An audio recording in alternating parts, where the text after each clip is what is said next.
and then I'll. Welcome back, guys. Fitness podcast. Today it is Emily and Nathan here in the house. We're missing our best parts, some would say.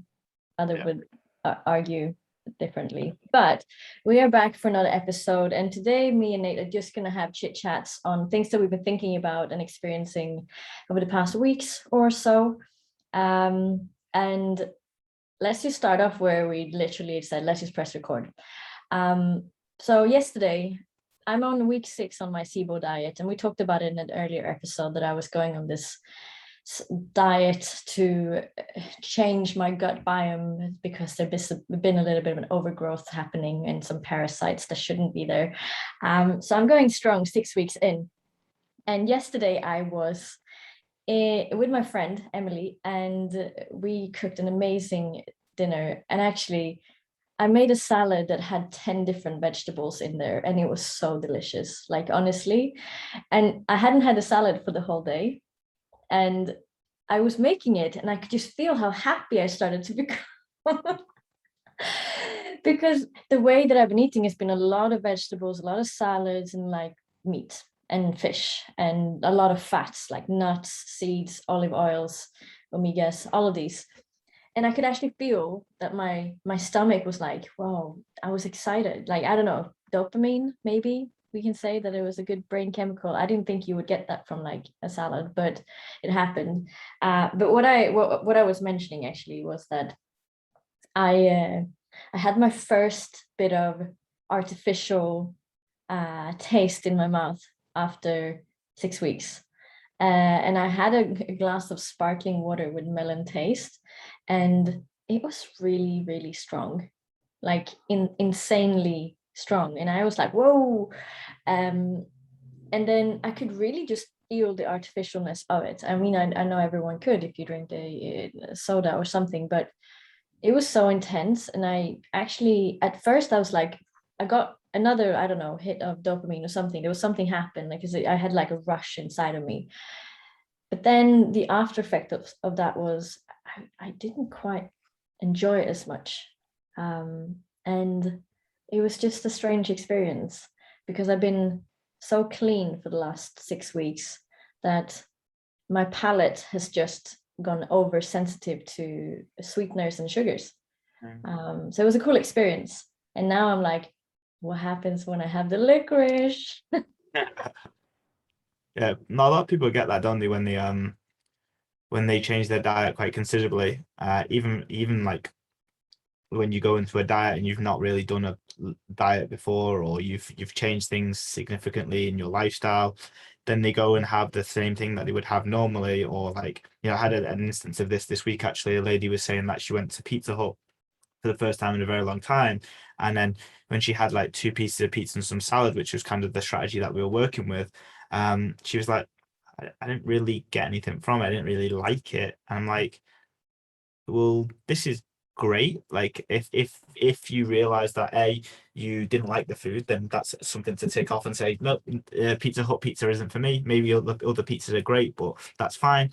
And another thing is just to recognize that maybe, when you were eating Pizza Hut last time, you were just so full on like maybe the excitement or the emotional side of things, or eating for a different reason, and then you just completely overlook the taste element, or the flavor element, or the enjoyment element, and you got something out of it that you didn't. When you lose 20 kilos and you become happier in yourself, then you try a different food. We know that can change your palate, and it's not really a change of palate per se. It's a change of outlook of what that food gives you, as opposed to the food itself.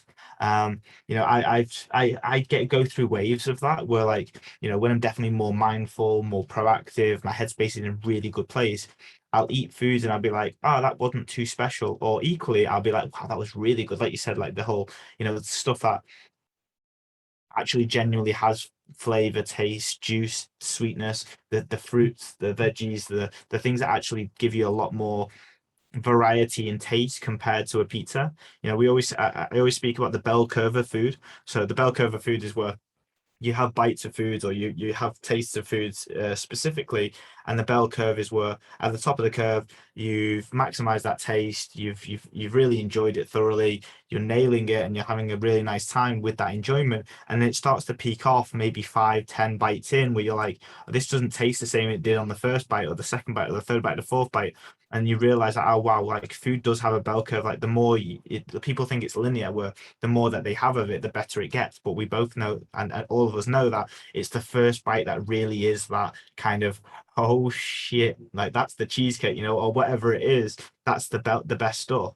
So recognizing that food is a bell curve as well. But I think you're more sensitive to that bell curve if you've gone through periods of doing a lot of niceties on yourself, a lot of emotional greatness, a lot of psychological stuff, where you come to this place and, like, for this lady, an example, 2 pieces of pizza, which she would have normally had a full one, she was able to just have 2 pieces and actually not get from it, not get that much from it. So her bell curve has now gone probably a lot smaller and a lot less aggressive in that peak up of enjoyment, which is, it's not a bad thing at all. Like, the goal is for you to distinguish, or people to distinguish, what foods they do like and what they don't. And when you don't have a preference, that can be almost the most dangerous thing out of all of it. If you like every single thing on the menu, or you perceive to like everything on the menu, because you're not eating with like, oh, do I like this, with the curiosity of like, did I actually enjoy that? But when you are dieting, or you have a different mindset towards food, there is a lot more curiosity that comes, a lot more, either a little bit more excitement when you're first trying something that you haven't had in a long time, or equally you're like that curiosity of, oh, does this fit, or is this great, or is this my best use of my calories? That curiosity can start spiking you towards, oh shit, that wasn't the best use of my calories, or maybe I could have got different from that. And then when that happens, then you start being a little bit more picky, and picky not in a sense of like, oh, I only eat things that are red and green, but like things that are worth my calories, or worth my budget. Very similar to how you go for a haircut, or you buy an Airbnb. You're always questioning when you walk in the Airbnb, was this worth the money that I paid for it? And that will then allow you to get the most out of it. If it's got a swimming pool, you probably use it if you really want to get the most out of it. If it doesn't, or it doesn't fit you, they don't have an iron board, they don't have an iron, they don't have a kitchen towel, or whatever it is, you start being a lot more curious about whether this was a great decision or not a great decision. But people don't often do that, right? Which then leads to that decision of like, oh, what would be better? Yeah, but then also that is also very much the perception of what does this Airbnb need to include for it to be worthwhile my stay, and what's the purpose of me having this Airbnb visit in the first place. Because for most people it's to have somewhere to stay overnight, and then going out and actually experience the environment that they've chosen to go to, a whole new Yeah. city or something, right? But I mean, I just want to point something in there, because I love all foods. I say this all the time. There's not one food that I don't love. But it doesn't mean that I will eat all of the foods that I love, because there are two things to this equation of love to food. One is the taste, of course, but if I can love all tastes of food, that means that I will choose based on the other quadrant, we can say, which is what do I feel good eating? And that's excluding like not even dieting, right? Because there is an equation worthwhile in the whole thing of calorie allotment when we are dieting, because we have to then abide by these rules of energy availability and energy balance, right? But if you're not dieting, there is still a decision-making process that needs to happen. And oftentimes it's okay, I can have whatever I want, so I don't need to be restricted, but I need to control myself. So I need to actually put some restraints. I actually talked about this in one of my Facebook lives. There is a real difference between restriction and restraint, and I think if we can start to really harness that we don't have to be restrictive and eliminate everything that we love, but we place upon like some form of restraints on ourselves, which is values based, because by restraining myself from something, I will inevitably stay true to what I actually want to achieve. And therefore, I don't have to feel like I am, that I can't enjoy whatever I want, and that I have to restrict myself, that I feel trapped within my choices, because now I feel like my choices are too narrow.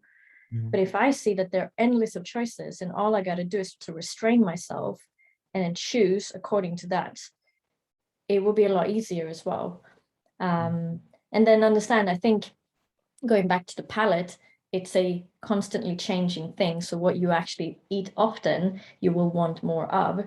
And so if you then start to address your diet and you start to cut out the processed foods, you cut out the additives and the sugars, eventually you will not crave those things, because what you are currently eating, you will adapt to and actually want to crave more, which is why I was so like, when I recognized how excited I was for this salad, like it was a genuine like, oh my God, I just can't wait to dig in. And trust me, I made like a bowl for 6 people, and I think we ate at least for 5 of them, and it was 2 people, like, because I ate a lot of salad. And so your palate will change, but that's because your focus on the food also changes. And then the reward, it's not so much, I'm going to reward myself with this, say, call it cheat food or whatever we would rectify it as, less good for us, less nutritious. And the reward is actually, I am making choices based on how I want to feel all the time. And it changes everything. Like people ask me, oh, this must be so bad and horrible for you to not eat all of these things. I'm like, I feel the best I've felt in so long. And when this is over, I will continue to eat this way. In fact, I'm so grateful that I took this stool test that told me that I had issues, because it reset my eating patterns. Because the way that I was eating, I actually recognized it was so much processed foods that I ate, but not like, oh, I go KFC, I go McDonald's. It was like, well, I ate protein bars. I ate, you know, I don't even know, like we have these like puddings things that are protein based. And I ate a lot of these things, and I ate a lot of bread, and now it's like I don't have that as an option. It's changed everything, and the way that I feel is amazing. So I will not go back to eating the way that I did, because the way that I feel is more rewarding than the way that I used to eat, even though I love that food and I will, probably have it sometimes, but there will be it will be not the rule. It will be like what do you say? The Curiosity. the what? No. It will be like the rule would be to eat the way I do, but it will be how do you say it? When you break the Extenuating rule. circumstances. Huh? It would be like the one off, the extenuating circumstances. Yeah. Exception of the rule. That's what it's called. Okay. Oh my Okay. God, that took a long time. Yeah. So it's just really fascinating, but I think you have to immerse yourself with change before you start to want to continue on with that change. So initially there is a strong physiological, like, what do you say, pushback on the change, because you're so used to things. But if you immerse yourself and you give yourself enough time and actually apply some conscious effort, the way that you want to make choices will change. Yeah. It's like that.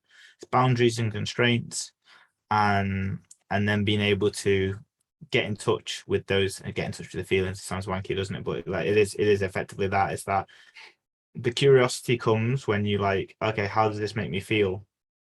And you get some feedback, whether that's good or negative, and then you make a change to what you're getting from that particular thing. That's what you said, right? You said when you want something out of it, when you're getting a goal out of it, then like the feeling good or not feeling shit, then you're able to get more from that. And that's the value based, instead of the value base of food being emotional satiation or feeding your face or like getting stuffed. It becomes, okay, well, I'm eating this food for the nourishment, I'm eating this food for the benefits of not feeling like that before. And then you start making those changes to the benefits as opposed to the cons, or whatever those things are running on automatic, which we just use food as that leverage point towards an easy hit on emotions, or easy hit on happiness, or easy hit on reduced anxiety or stress or whatever. Then you then say, okay, well, did that particularly make myself feel good? And it's like, no. So therefore, if you can make more decisions like that as opposed to less decisions, you're going to be in a good place, or a better place than you would be. And then you view food as that, is this going to make myself, like you look at a menu, because ultimately what you're trying to, my viewpoint and from a coach's perspective is like, okay, what are my clients seeing when they look at menus? What are my clients going to choose when they see that? Now, most people see a menu and get excited about anything on that, like, oh, I can't wait to have this, or I can't wait to have that, and like and we still get there. But it's like when you get excited about it, it's like, okay, that would be amazing, but that may be great in a small dose, or maybe great one-off, or maybe great that. But if your decisions are every single time you look at a menu, it's like, oh my god, we're gonna have that, or oh my god, I'm gonna have this, which I've been in so many times over the last 10 years or 12 years or however long it is that you froth over you froth over the idea of like onion rings on top of a burger with bacon and cheese and blue cheese and then tri cheese, or whatever it is that you can have on top of this beautiful burger. And then when it comes down to it, you eat it and you're like, oh, that didn't make myself feel good. But then when again you get hit, you go right to the next place 2 months later, or 6 weeks later, or even next week, you don't acknowledge that was the thing that was causing that shittiness.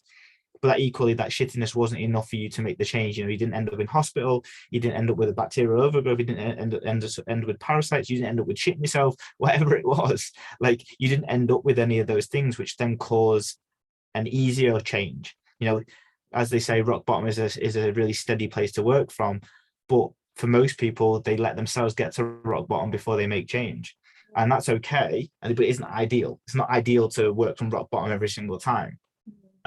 So being able to look at a menu, probably get excited, but then also then have those constraints of like, okay, but out of this menu, what is going to make myself feel good? And when you're looking at the stuff, you can see the calamari, you can see the pizza section, you can have the burger section. I've been to a Cheesecake Factory 2 days on a run now, and I'm looking at the menu going, wow, wow, wow, wow, wow. But then, because I was on a diet, because I was trying to track my calories, it was like, okay, well, what's going to make myself feel satiated enough, get myself that like niceties of going to the Cheesecake Factory, which is always trying to be an enjoyment factor and get a piece of cheesecake, but also like not then take away my diet, not take away the feeling of feeling like crap.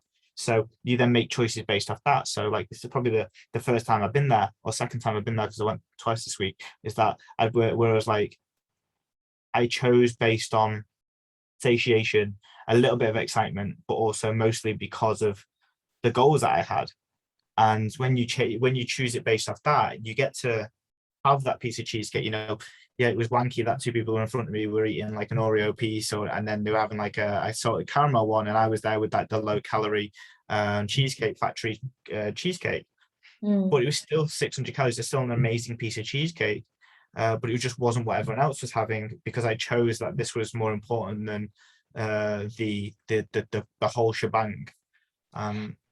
It's so interesting though, because this is the thing, we experience our life through all of our senses, so we neglect that we actually, I do, when I it's been a while now since I've been to a restaurant, but the other week the guy I'm dating and his family, they were going to order pizza, and I obviously know that I can't have pizza because it has everything that I can't have pretty much.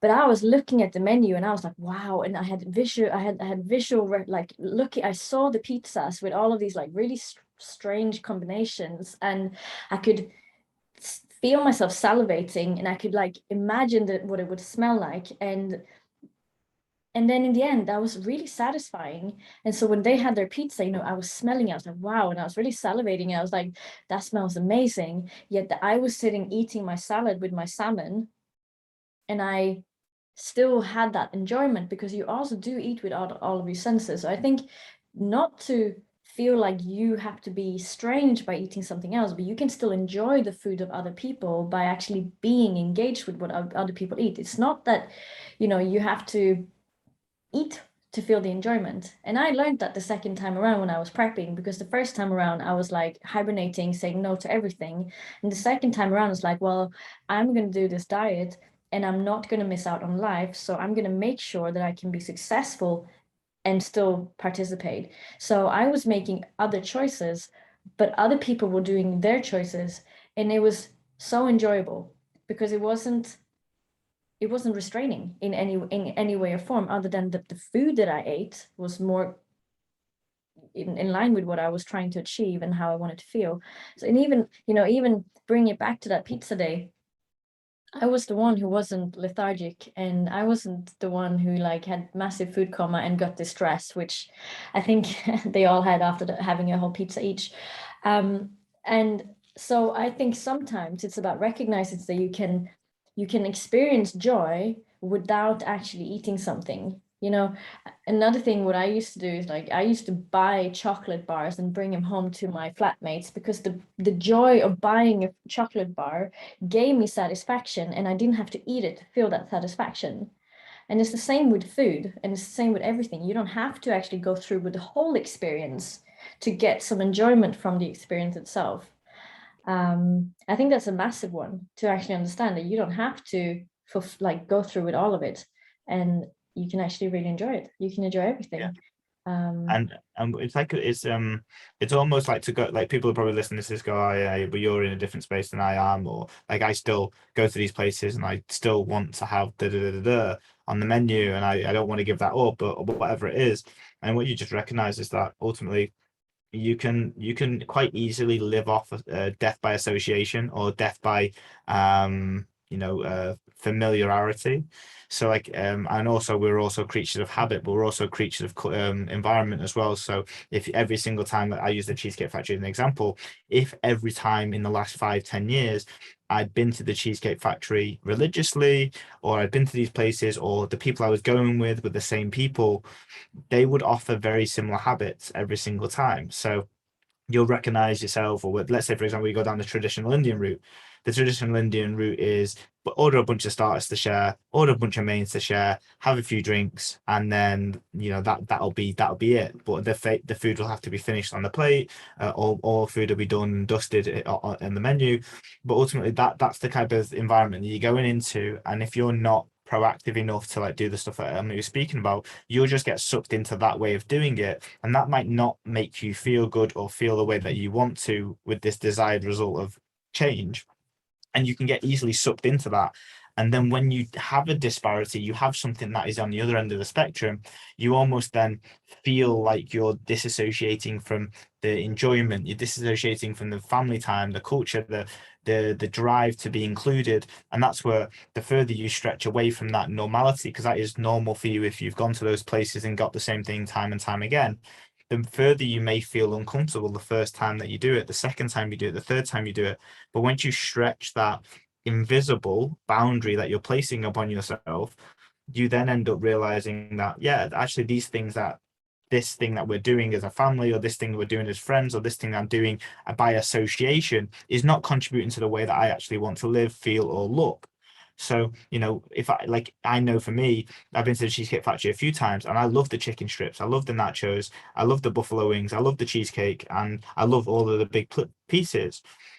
But I hadn't been there enough to have a cognitive bias where I'd been like, I need to get that, or I need to get this. Because nothing's a need, right? Where you're like, hey, we need to share this, or we need to share that. Maybe it's because the other person is normally used to that too. You're normally used to that too. So you fall yourself into that false sense of, we need to do this because this is what we do when we go out and we have these things.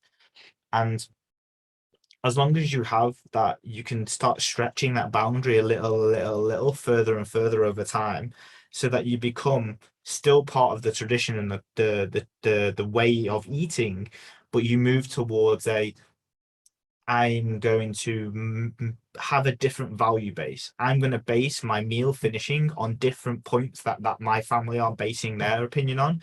So I will finish my food when I feel full. I will finish my food, or I will leave my food if it doesn't taste the way I would like it to taste, or I will leave it when I feel like I've had enough to get my fix of the flavors that I want to have. Like you said, the bell curve. Once you recognize the bell curve, then you can then share desserts. You can then have a piece of someone else's food without having a whole dish to yourself. Because once you try it, once you understand that that was the flavor that you should be trying, it doesn't get better by having two, three, four, five. So then you can have a slice or a scoop or a spoonful.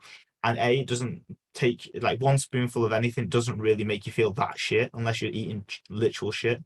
Um, You like, have an allergy or an intolerance, right? yeah, Then yeah, you you're fucked if you have peanut allergy and you eat peanuts, yeah. But like, if you have one spoonful of something, you get the enjoyment without the ramifications. So learning to enjoy yourself by small dosages will allow you to then elongate that period of like moving towards your values as opposed to your habitual patterns. And like that's why I was quite surprised with myself, because when I went, I was like, in my back of my mind, even yesterday, I was like, or the day before, I was like, this is going to be shit because I'm not getting the biggest piece of cheesecake going, or a normal piece. And then when they came, theirs looked absolutely fantastic. And then I had a spoonful of mine, and we had great conversation. I was completely in the moment, which was great, because I normally quite a little bit anxious or whatever, but I was at ease with these individuals because I coached them, so I knew them. And then I had the one spoonful, and I was like, oh shit, that tastes like amazing cheesecake. And at that moment, I was like, all the decisions that I'd made leading up to this was worthwhile, and I didn't want their piece. I didn't want the way that they were feeling. I didn't want the, oh my god, that's massive. Oh my god, my stomach hurts. I had my 3 or 4 spoons of what it was, and I was like, yeah, I got out with it what I needed to. But that's a far stretch from 10 years ago. That's a far stretch from 8 years ago. And that's a far stretch from, even a couple of weeks ago. But there was a different intent to why I went a few weeks ago. The intent a couple of weeks ago was to have a refeed day where I had multiple layers of calories. And I thought, hey, Cheesecake Factory is a great way to get calories in. So you go, you have the bread, you have the burger, you have the chicken strips, you have the nachos, more bread, and then you have a piece of cheesecake. And that was the goal. The goal was to eat that many calories or get that many food in. And yeah, I did feel uncomfortable, but I chose to eat my whole calories twice over in one meal. So you expect that, right? You felt shit when you ate those calories from courgettes as well, right? So yeah, if you're going to overconsume and eat a lot of calories, you will feel uncomfortable regardless of what you eat. That's just by nature. You will feel, which is why when people overeat, they feel lethargic and pretty shit, because it's a physiological response that you've overeaten more than you needed for the serving. But I think also a very valid point is to like, I think a lot of people feel uncomfortable when they're eating, in general. A lot of people, well, a lot of people are used to feeling uncomfortable, so therefore it's just a part of life. But once you've learned what not feeling uncomfortable after a meal feels like, you can start to differentiate the two feelings, and from there you can start to recognize when you eat too much in quantity, or you eat food that your body might not necessarily agree with. And from there you can actually start to link pain to the experience of feeling uncomfortable. And when you link enough pain to an experience, you will start to change it, because that's just by nature what we do. We move away from pain or towards pleasure. And so when the pain becomes more, what's the word I'm looking for? Apparent and strong, and because we are conscious of it, then all of a sudden, the pleasure side of this equation is to choose the foods that don't make you feel that way. And also, just to add something on there, because you said something, how we label things matters hugely. So if you paint a picture of this cheesecake not being the best thing, and what everyone else is having is so much more superior, then your picture of this cheesecake is going to be an experience which doesn't give you the satisfaction that you want to have, because we all want the maximum satisfaction all the time. And that's kind of what we are always innately wanting, right? So if you're now painting a picture that the cheesecake that are cheaper in calories and maybe cheaper on the menu, or like, I don't know, far stretched in a box, which like, oh, but we also have this, and we think that, oh, that's not going to be a great experience. And I've already conditioned my brain to believe that this experience is not going to be as good. And I probably choose words like, oh, I'm just going to have this, and I'm going to save myself, I'm going to restrict myself because of this. But in fact, if you can change the experience and say this cheesecake is the bomb, it's the best thing on the menu, actually the rest of it is actually not even that good. Now you have actually raised the standards of that cheesecake, what it means to you, so you'll experience it, and you making that decision will feel really, really good. So I really think that how people label so-called healthy food as boring, well, you're shooting yourself in the fucking foot, because then you're always going to feel like healthy food is boring, because you've already labeled it. You've named your experience before you've even had it, and that's the problem. Yeah, 100%. I totally agree on that. And I think there's 2 points to that. One is that those that have health conditions that increase that negative will always have a steeper learning curve very quickly that what we're trying to get most people to get, if not everybody to get, everyone to get.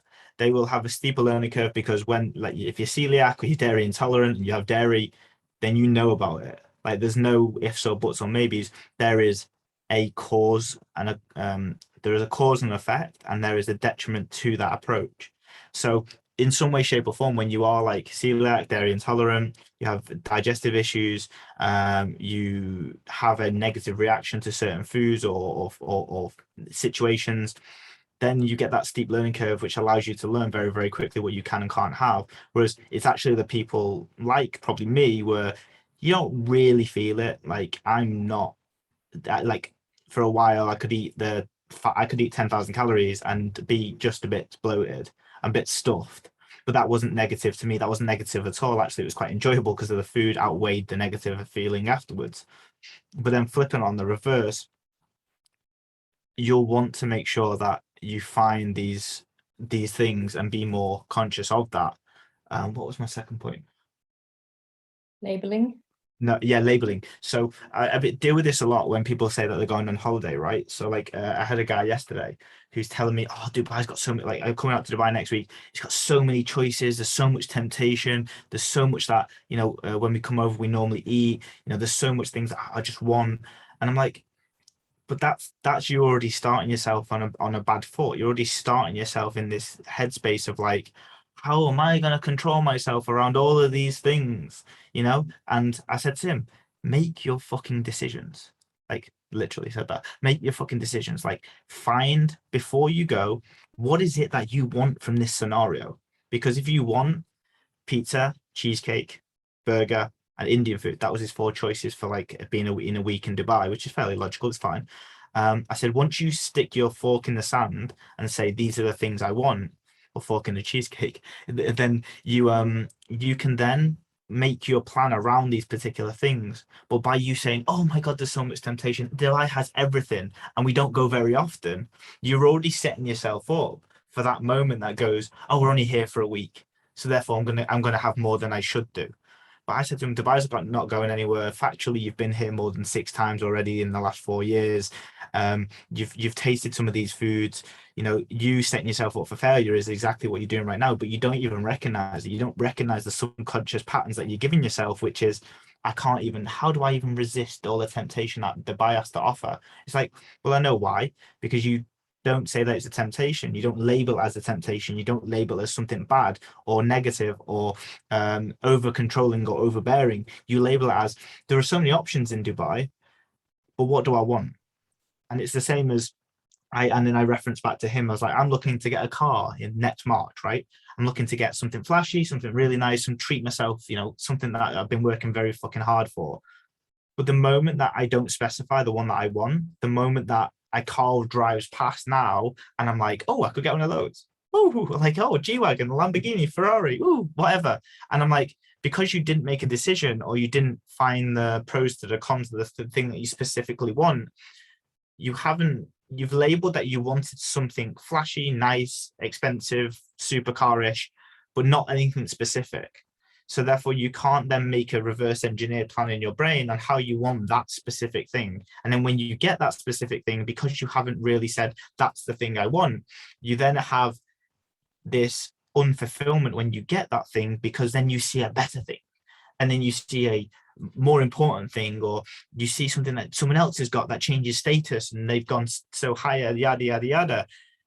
By labeling negatively towards, oh my God, this, that, and the other, you then put yourself at a disadvantage to feel unfulfilled from the food that you are going to eat, because you are going to be on a table where someone might have something perceptively better than you. And because you're eating your thing that is perceptively worse, you then want that particular thing that they've got. And even when you eat your thing, you're like, look at you, you piece of shit. You're only 500 calories of a cheesecake. Look at that monster over there. That's 1,200 calories. Or that's got the salted caramel and that's got the bits and bobs and dulce leche coming out of his arse. Like, that becomes something that you then look at and go, and then you look at yours and you're like, oh, that sucks. But actually, it's not a sucky situation. Like, you've chosen, but when then you flip that and you do the opposite and you say, I can't wait to have this cheesecake from here. I can't wait to have this pizza. Then you get there, you enjoy that, and you take the moment of to feel fulfilled from the thing that you had on your plate, irrespective of what's on someone else's plate, what the waiter walks past with later down the line. Oh, that looks nice. But if you were in that unfulfilled mindset, you might be like, oh, I wish I had that. Oh, I wish I had that coming over. Look at the choices that I made. And by labeling in that negative format, I think you will be susceptible to feeling like this, and then that leads to unfulfillment. And I don't think this leads just into food, but it just leads into the general gist of the car thing that I spoke about, the house thing, the gifts, the experiences. Because unless, like, if you just like, oh yeah, I maybe want a Rolex or maybe want an AP, you then get the Rolex or the AP because it's only a question of finances, and that's fine because you can just tap your American Express and do whatever the fuck you want to do. You get that Rolex, you get that AP, and because you didn't specifically label this as the thing that you wanted, so positive labeling, then you end up being searching for the next thing that's going to bring that next thing. And I think that's where it all transcends from, right? It transcends from that unfulfillment in the thing that we particularly have, and the over expectation of what other things will bring you that are of perceptively higher value. Yeah, I agree. I mean, and that is the thing as well, when we start to look outside of what other people have and we don't recognize what we have, we're never going to be happy with what we have because we're only focusing on what we don't have, right? So, and it comes back, if I'm only focusing on the things that I couldn't pick on my food plate because I made conscious decisions to align with my goal, even though I go to an environment where there is quote unquote a lot of temptation, then I will make it very hard for myself to enjoy myself because I'm already pointing out the things that I don't have. But if I can go, but this is the choices that I've made, and this is actually, I can find enjoyment in this, and actually I feel really good about making this decision, then all of a sudden it changes the experience as well, right? So yeah, I think this was awesome because we've gone from talking about making a massive salad and changing a palette into discussing labeling and perception of, creating a better experience with the path that you have chosen, without having to feel like you have to miss out on life.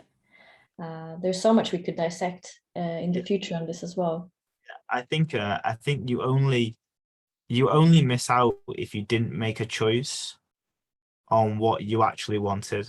Like, I truly believe that. And I think that the times in which I've chosen implicitly with all my heart and all my actual logic over being led by anything else, but I didn't make a full decision and I didn't make a full clarity of what I wanted, they were the times in which then I would feel unfulfilled, ungrateful, and just not enjoying that total experience. But and then your choices will determine the cost of, if someone was like, I so just want a protein shake right now, like that's 100 calories, but like it doesn't mean it's better or worse than something that's 10,000 calories. But if they're like, I just want a protein shake at 12, and then when they have the protein shake at 12, I just need this because this gives me this and this benefit. It doesn't give me this and this ramification. So then when Barry next door brings like sandwiches into the office, or even cakes into the office, you don't get that disparity because you're truly happy with the fact that it might look nice, and you have to acknowledge that the fact that you will probably feel some emotional way towards it. Oh, I would love one of those, or that would be nice. But if you've truly decided from yourself that you've decided to have this protein shake that you're grateful for, that you know that will benefit you in many different ways, then you'll have less of the unfulfillment, less of the looking at the muffins on the side to say, oh, if only I was able to have one of those. And it's and it's the same with any type of object. I feel like from a house perspective, card, whatever, if you've chosen that particular thing, then you don't get the fear of missing out because you're truly happy with what you've got. And then once you've made those decisions, maybe if you are still feeling missed out, or you feel like you are getting those things, maybe your decision making for what you wanted wasn't based on what you wanted. It was based on the environment, the conditioning that you've had. Like I know I've known it before where I've picked something that I thought was my decision, but actually it was either to fit in, to get more clout, more like, let's say for example, when I got my Mercedes C-Class, no, sorry, when I got the A class, which was the first car I ever bought, I was, so happy with it. It was my first ever car that I'd ever bought it from my own money, drove it like it was like my baby, loved it to pieces. And then a couple of months later, I was like, oh yeah, I might get an upgrade. And I thought about it. I was like, okay, cool. But I'm not really a car type of guy, or wasn't a car type of guy. So I just got whatever I could afford. That was the nicest thing on the menu. And I got that. And what I noticed was that instead of driving the C class like it was this luxury piece of art and mechanics, I started looking at other people looking at me, other C classes, E classes, F classes, Ferraris, because I was like, oh, like I didn't have a specific choice of that I made to have this car. I just got it because it was the best thing, and it gave me clout. It gave me the walking past people be like, oh, he's got that really nice car. He's only 28, whatever. It gave me this external validation. And then I noticed that from those scenarios, because it wasn't something I really chose to have, I chose the C class to get more clout, to get a higher perception of myself, to show off a little bit.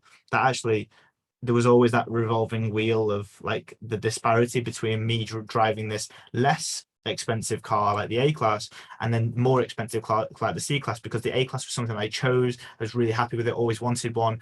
Loved the car when I seen it in future. I didn't think about what it was going to benefit me from an external perspective, but when I bought the C class, I only bought the C class because of the external stuff. Sure, internally it made me feel good because it was a nicer car, leather interior, blah blah blah blah blah, but the driving experience wasn't any different apart from the C class went a bit faster. So it was completely externally validated driven. And I noticed that from that experience, loads more external validation, fear of missing out, looking at better cars, wishing I was those guys, came and crept through, when actually the decision I made wasn't for me, it was for the clout, the external validation, which is very interesting as well. And I feel like that kind of plays out. Yeah, I mean, you're hitting on the nail there as well. Like, people in general needs to be a lot better at validating their choices from an internal perspective. And it really is, because a lot of people it's the fear of being judged as well, essentially, because we are constantly being judged. That's just a fact. We can't take that away. But the fear of being judged is the thing that clouds us. So it's I want to make this, we go back to the eating because we are doing the fitness podcast, but like the fear of being judged by the choices that I make can sometimes then overrule my actual want of doing the quote unquote right choice that's for me. And I think that's where people need to start looking in the mirror and go, but I want to validate myself and my choices because I know that that makes me feel good about my choices. Right? Yeah. And the more people do that, it will literally start to transform everything else, because you stop to look for external validation. We will we won't never ever do it. I think we can't shut that off completely. There will be a biological innate need to question whether we do the right thing based on societal rules. Like, we will always be there and we will bounce the ideas off that wall. But to be able to bounce the idea off that wall and still go and find the thing that's right for me, I think that's the quest that we're all on in a way, right? It's like, how do we navigate a society where there are rules and quote unquote then right and wrong things to do, but then navigate where I'm trying to take my life to, my health, my vitality, my fitness, my physique, my business, my everything. And how do I navigate those things without having to feel like we have to? I think it's good to have rules and looking at them externally, like, because they're like guidelines, but they're also like, they're not there to tell you exactly what to do. They're just telling you where you are compared to other people. It's not like telling you if you're wrong or right. Inherently doesn't tell you that, but in comparison, it tells you where you are compared to other people. But we don't want to put judgment on it. That's the thing as well. I think it's when we start to place judgment, like, I'm doing better choices than they are, therefore it's like, no, you're just doing choices, right? They're doing choices and I'm doing choices. And if we can go, my choice is not better, my choice is not worse, they're just choices, it will be a lot easier to make choices because there's no judgment. It's always, when there's judgment, we start to doubt. And when there's doubt, there is uncertainty. And when we're uncertain, we will less likely do something that's unfamiliar because we like what feels safe, which is what we already know.